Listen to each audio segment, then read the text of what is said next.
के मुंह फेरना आरंभ कर दिया कि भैया इसकी तरफ देखना, इसके दर्शन करना भी पाप है, क्योंकि इसके कोई संतान नहीं है। जिसके संतान नहीं होती है उसका मुख देखना पाप होता है। ऐसे लोगों ने उलाहना देना शुरू किया। आत्मदेव को बहुत बुरा लगा। इतने ज्ञानी होने के बाद भी महाराज वो अपने प्राणांत करने के लिए, अपने शरीर को नष्ट करने के लिए जंगल में निकल गए और एक नदी के किनारे जाकर के देखा कि मैं इसमें डूब करके अपने प्राणों को त्याग दूं। ये देखते ही परमात्मा की कृपा हुई, एक संत जी वहां आए। जैसे ही आत्मदेव उस नदी में छलांग मारना चाह रहे थे महाराज, उसी समय उन्होंने उनका हाथ पकड़कर पीछे रोक दिया और दोनों जब मिले तो आत्मदेव ने कहा, महाराज मुझे मर जाने दीजिए, मुझे क्यों बचाया। संत जी बोले, महाराज ये डूबना और मरना तो कायरों की निशानी होती है। आपको पता है कि आत्महत्या करने से बड़ा कोई पाप नहीं होता है। बड़े भाग मानस तनु पावा, बड़े भाग मानस तनु पावा, सुर गुर नभो सत जन गावा, बड़े भाग मानस तनु पावा, सुर गुर नभो सत जन गावा।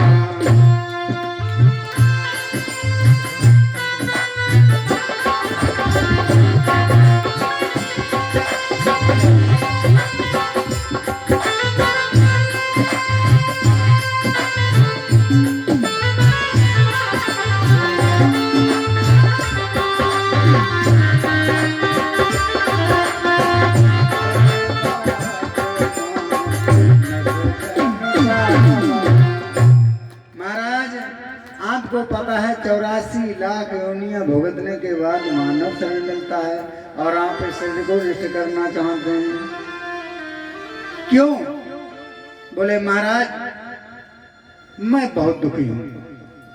अपने जीवन की व्यथा को उन संत जी के सामने सुनाया कि मेरे कोई संतान नहीं है, इस कारण मैं अपने शरीर को नष्ट करना चाहता हूं। उन्होंने कहा, तुम्हारे यदि कोई संतान नहीं है तो तुम्हें आत्महत्या करने की सलाह किसने दी? बोले महाराज मैंने सुना है जिसके पुत्र नहीं होते हैं उन पितरों का तारण तरण नहीं होता है, वो स्वर्ग नहीं जाते हैं। संत ने समझाया, महाराज तुम्हें किसने बता दिया कि तुम्हारे स्वर्ग का द्वार तुम्हारे बेटे के हाथ में?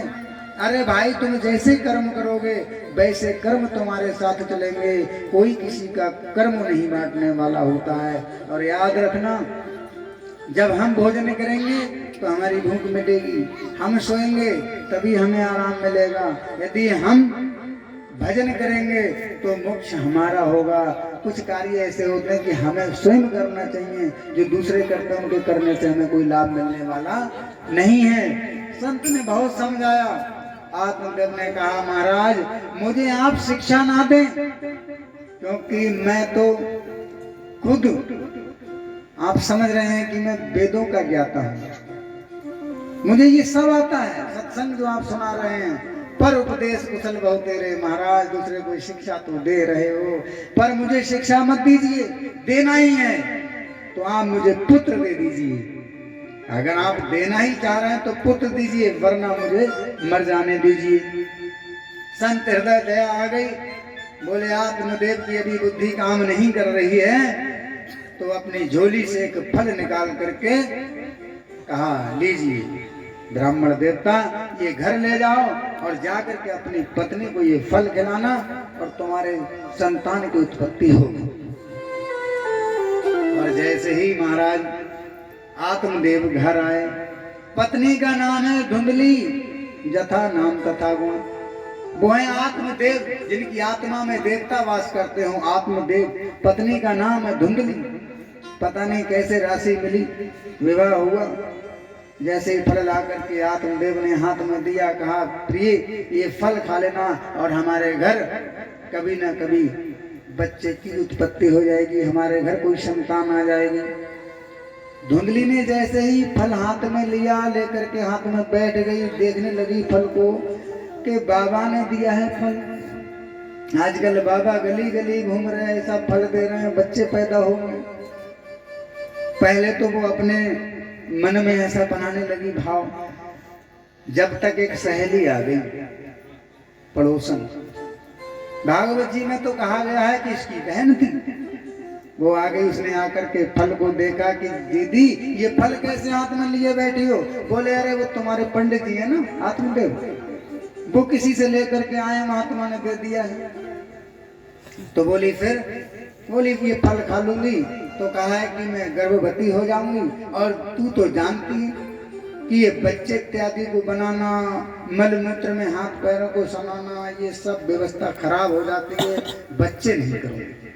तो उसने कहा तू चिंता मत कर, पहली बात तो बाबाओं में कोई शक्ति नहीं है जो फल से कुछ हो जाए, और अगर फल की बात है तो मैं तुझे सलाह दे रही हूँ, इस फल को गाय को खिला दे। तेरे घर में जो गाय बन रही है, अगर फल में शक्ति होगी तो गाय के बछड़ा हो जाएगा, तेरे घर में दूध हो जाएगा, और तेरा काम मैं बना दूंगी। आज ये फल आया है, ठीक 9 महीने बाद मैं तुझे अपना बेटा दे दूंगी, क्योंकि मैं गर्भ से हूँ।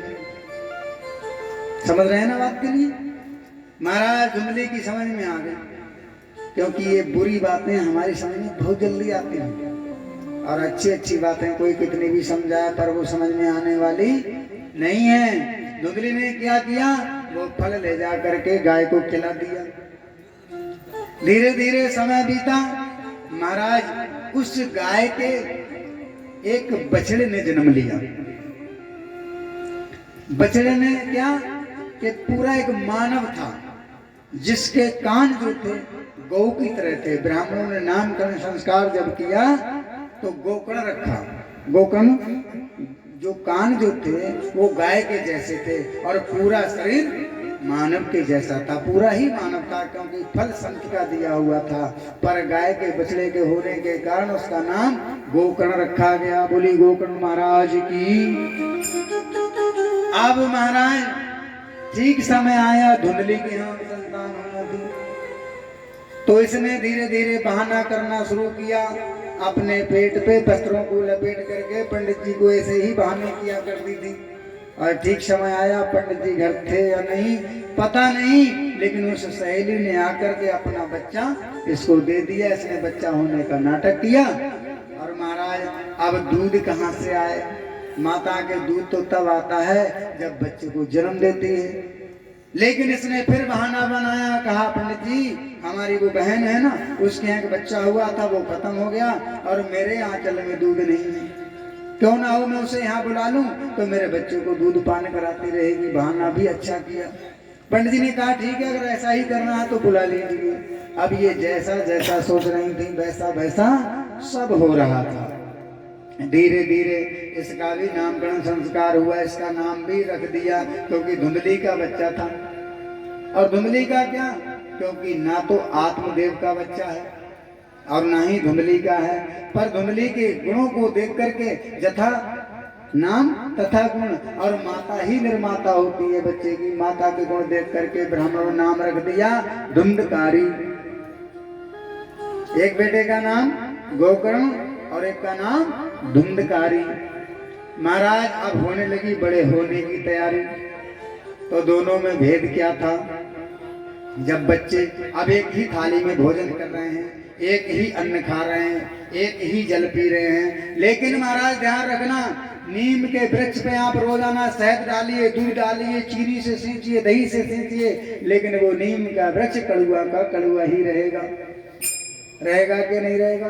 दोनों एक ही गुरुकुल में पढ़ने जाते थे, एक ही माता के हाथ का भोजन करते थे, लेकिन दोनों के गुण कैसे कि गोकर्ण सुबह से शाम तक, दिन निकला सुबह को गोकर्ण उठे, गोकर्ण सुबह से शाम तक पूजन में समय बिताता था।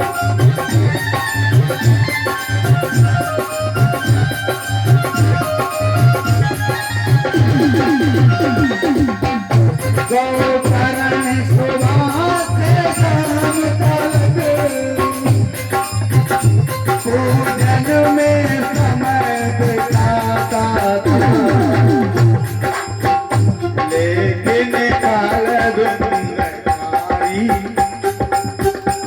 था धुंधकारी, उसका क्या काम था?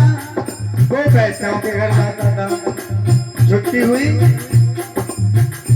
वो पूजन में समय बिता रहे हैं, वो वैश्याओं के घर जा रहे हैं, दोनों की रास्ताएं अलग अलग हो गई, धीरे धीरे और बड़े हुए।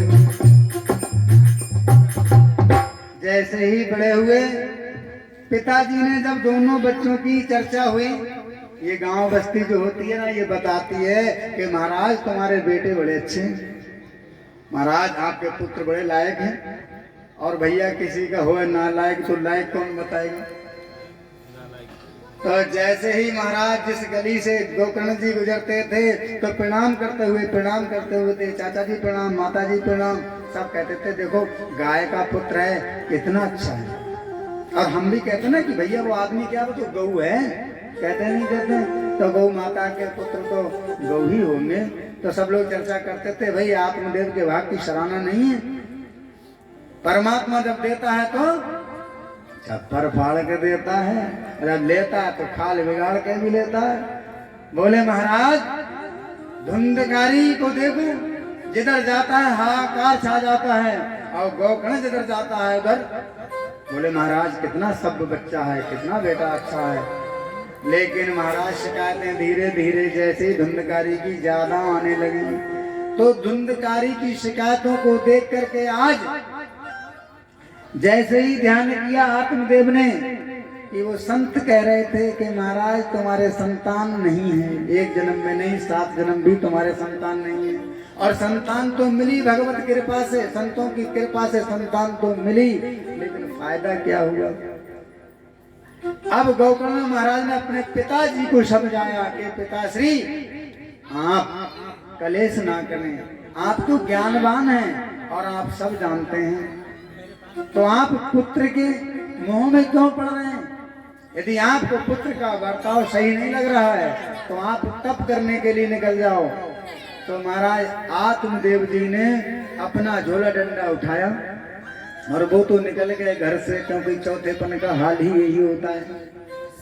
अब घर में जैसे ही देखा कि गोकर्ण भैया बड़े थे, गोकर्ण ने देखा कि अब शिकायतें हमारे पास आएंगी, तो महाराज गोकर्ण महाराज ने भी अपना सिस्टम उठाया, वो भी घर से निकल गए। अब घर में बचे धुंधकारी और बची धुंधली, दोनों मैतारी और बेटा। अब धन जितना पंडित जी लाते थे घर में वो था, तब तक माँ ने खूब दिया, लेकिन अब ना बड़े भाई हैं घर में, ना पिताजी हैं, तो धन यजन करने वाला कोई नहीं है। कितना भी धन हो धीरे धीरे सब खत्म हो जाता है। धन समाप्त हुआ। अब एक दिन माता जी से बोला, माता जी मुझे पैसे दीजिए, धन दीजिए। माता जी बोली धन है नहीं बेटा, कहाँ से लाऊं। तो जब सिर चढ़ा के पहले से ही रखा था धुंधली ने, तो आज पूरा सिस्टम धुंधकारी ने सही समझाया, डंडा लिया ये और माता जी की पकड़ी चोटी, किसकी, धुंधली की, और डंडों से माँ की पूजा की, रातों से गुरु सत्कार किया।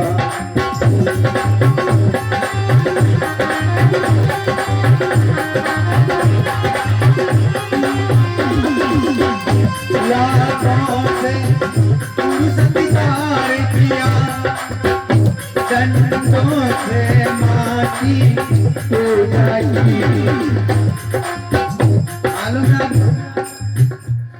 माता जी की चोटी पकड़ी और पीछे से डंडा लेकर के जब शुरुआत की तो माता को भयंकर पीटा। बोले बताओ धन कहाँ है। माता जी ने कहा धन तो नहीं है बेटा, पर माता जी की जो पिटाई की, इतनी डर गई कि रात में धुंधली ने अपने प्राणों का अंत कर दिया कुआं में डूब करके। समझ रहे हैं ना, घबरा गई कि मारेगा जरूर, धन भी है नहीं और ये मारेगा जरूर, तो कूद करके कुआं में अपनी जान दे दी। वो मिलता है नमो नमः। अब धुंधकारी ने घर का जो सिस्टम था सब बेच दिया। धीरे धीरे जो सिस्टम मिलता था सब ले जा करके, इसके पास जब कुछ नहीं बचा तो उसने चोरी करना शुरू की। और जब चोरी करना शुरू की, चोरी करके ये जाता था वैश्यों के यहाँ। एक दिन इसने डाका डाला और वैश्यों के महलों में पहुंच गया। बहुत सारा इकट्ठा धन था। वैश्यों ने देखा भाई धन तो बहुत लेकर के आया है। वो धन की पोटली को रखा और मन में विचार किया, यदि ये धन ढूंढते ढूंढते किसी ने पकड़ लिया धुंधकारी को, तो पकड़े हम भी जाएंगे, क्योंकि हमारे पास ये माल होगा। इन्होंने विचार बनाया कि ये धन को हम रख लेते हैं और धुंधकारी को मार देते हैं, तो पता ही नहीं चलेगा किसने चोरी की, धन कहाँ गया। इन वैश्यों ने वही किया। इस धुंधकारी को प्रेम प्रसंग में फांस करके चारपाई में बांध करके उसको जिंदा देह में आग लगा दी। और जब अकाल मृत्यु होती है, आग जलने से, जल में डूबने से, सर्प के डसने से इत्यादि जो मृत्यु हैं, उनसे कहते हैं कि जब तक इस शरीर का सिस्टम पूरा नहीं हो जाता है, हमारी जो सांसें जो ब्रह्मा जी के यहाँ लिखी होती हैं, उतनी सांसें जिस देह में लिखी हैं, वो सांसें जब तक पूरी नहीं होती हैं, देह समाप्त हो जाता है। उन सांसों के लिए कहते हैं कि आत्मा भटकती फिरती है। अब धुंधकारी तो नष्ट हो गया, लेकिन आत्मा तो अजर अमर है। देह नहीं है, आत्मा कहाँ जाएगा? तो प्रेत बन गया। सूत जी कहते हैं ऋषियों, ये प्रेत बन करके जब रहने लगा तो धीरे धीरे वहां से जो इनके भैया गए हुए थे गोकर्ण जी तीर्थ पर, चार धाम तीर्थ से जब लौट करके घर आए, उन्होंने आकर के गांव में देखा कि हमारा घर परिवार सब नष्ट भ्रष्ट है। पड़ोसियों से पूछा, उन्होंने पूरा वृत्तांत बताया।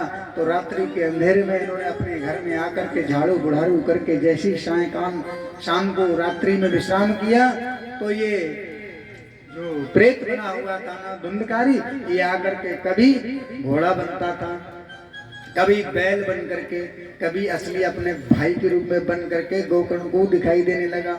गोकर्ण जी ने जैसे उठ करके देखा, क्योंकि ये ज्ञाता थे, इनको भूत प्रेत से कहने देना था, लेकिन महाराज जैसे ही देखा कि कोई मेरे पास है, इन्होंने जल का छींटा कमंडल से दिया। इसने कहा, भैया मैं तुम्हारा भाई, मैंने जो कर्म किए हैं उनकी सजा भुगतने के लिए मुझे प्रेत योनि में आना पड़ा है, और मेरी मुक्ति का उपाय कीजिए।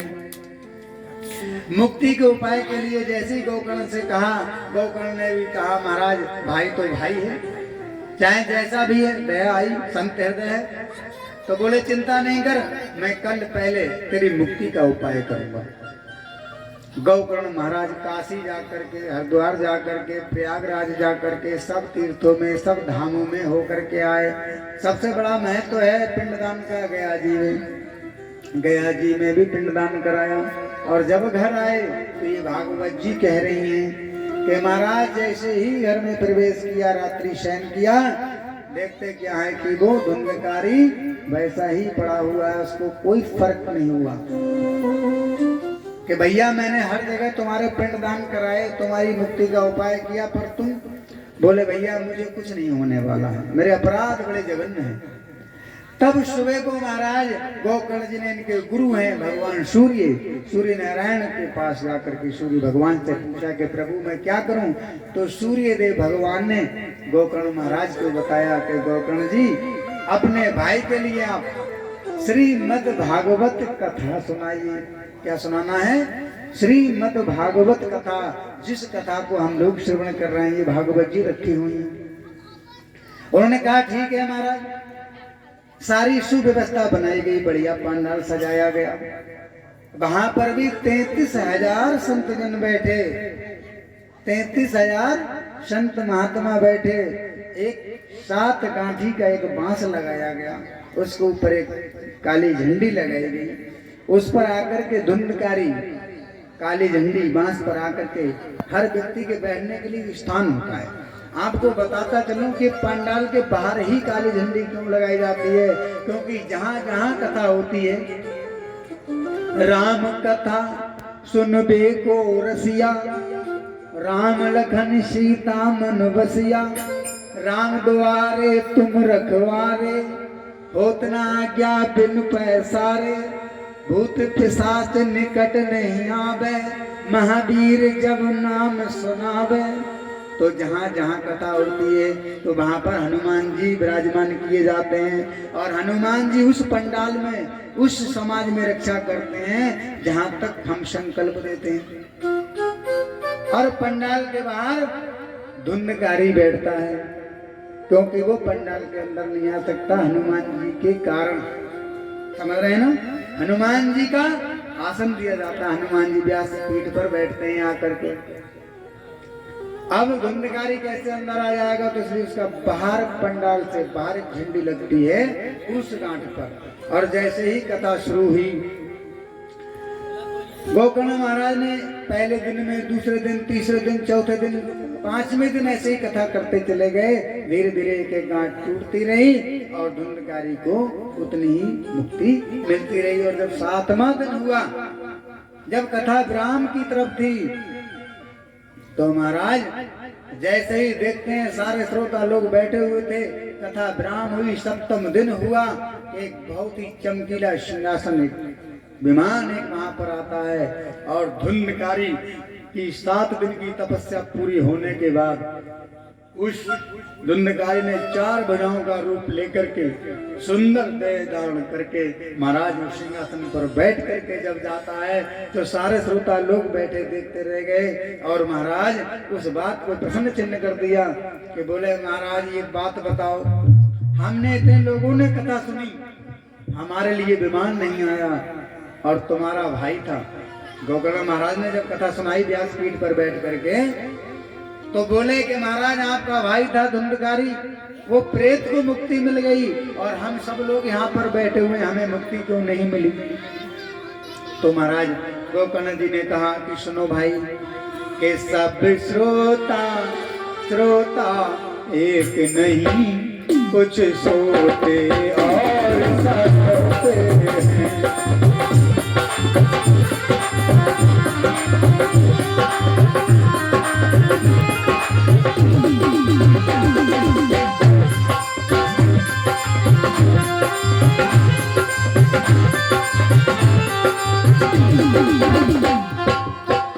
सब श्रोता श्रोता एक नहीं, कुछ सोते और सरोते हैं।